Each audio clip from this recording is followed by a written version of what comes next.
In Congress, July 4, 1776, the unanimous declaration of the 13 United States of America. When in the course of human events it becomes necessary for one people to dissolve the political bands which have connected them with another, and to assume among the powers of the earth the separate and equal station to which the laws of nature and of nature's God entitle them, a decent respect to the opinions of mankind requires that they should declare the causes which impel them to the separation. We hold these truths to be self-evident, that all men are created equal, that they are endowed by their Creator with certain unalienable rights, that among these are life, liberty, and the pursuit of happiness, that to secure these rights governments are instituted among men deriving their just powers from the consent of the governed,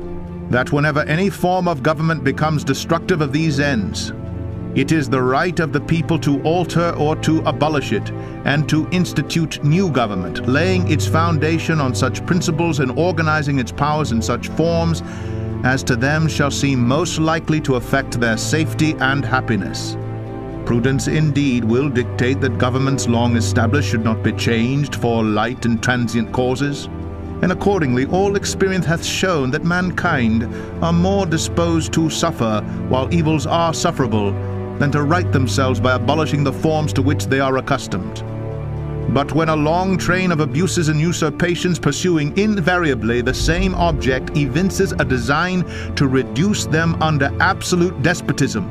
it is their right, it is their duty to throw off such government and to provide new guards for their future security.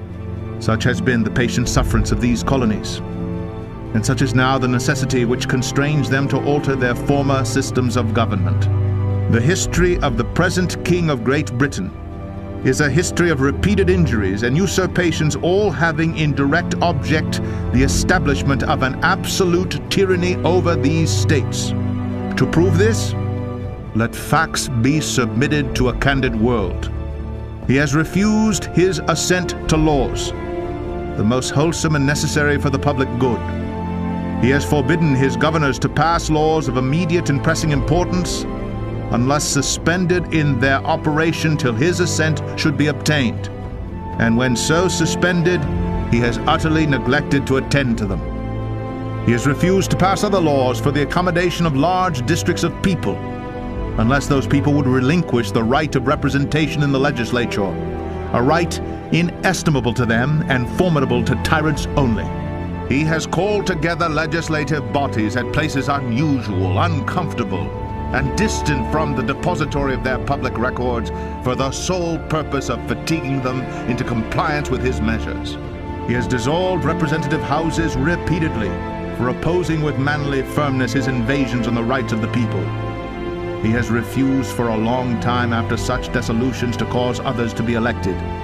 whereby the legislative powers, incapable of annihilation, have returned to the people at large for their exercise, the state remaining in the meantime exposed to all the dangers of invasion from without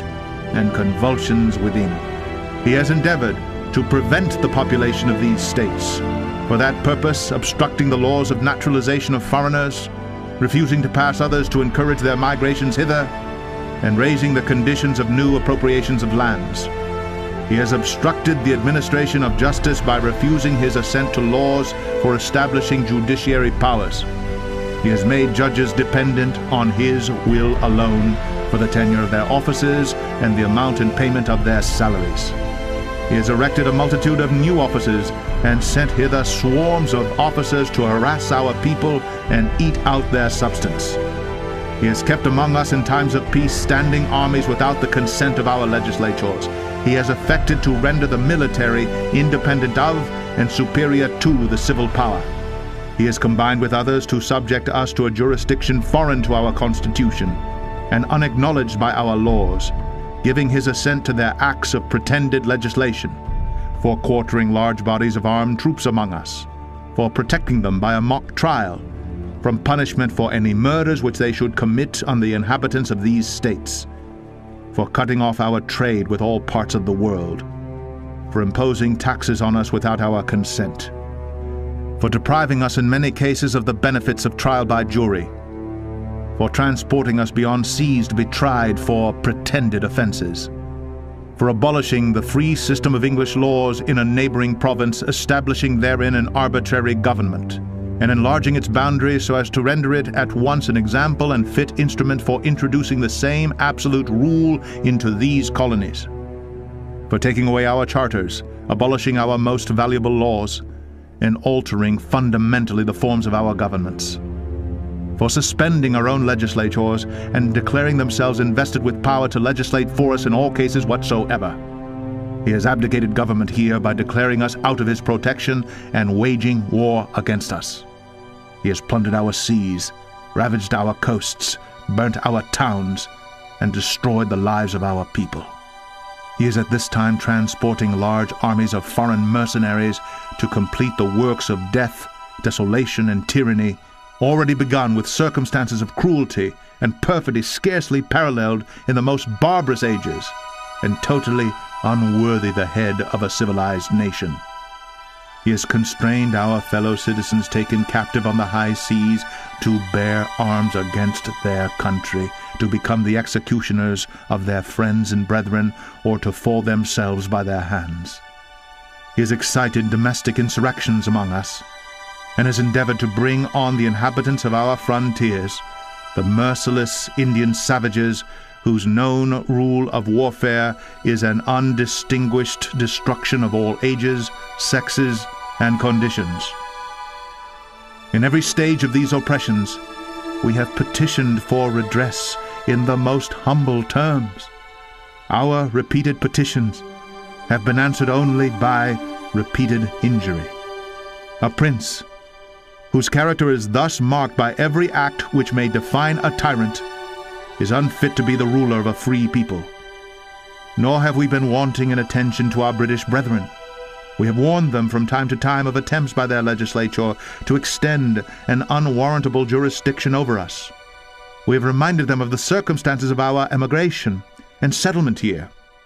We have appealed to their native justice and magnanimity, and we have conjured them by the ties of our common kindred to disavow these usurpations, which would inevitably interrupt our connections and correspondence. They too have been deaf to the voice of justice and of consanguinity. We must, therefore, acquiesce in the necessity which denounces our separation and hold them, as we hold the rest of mankind, enemies in war,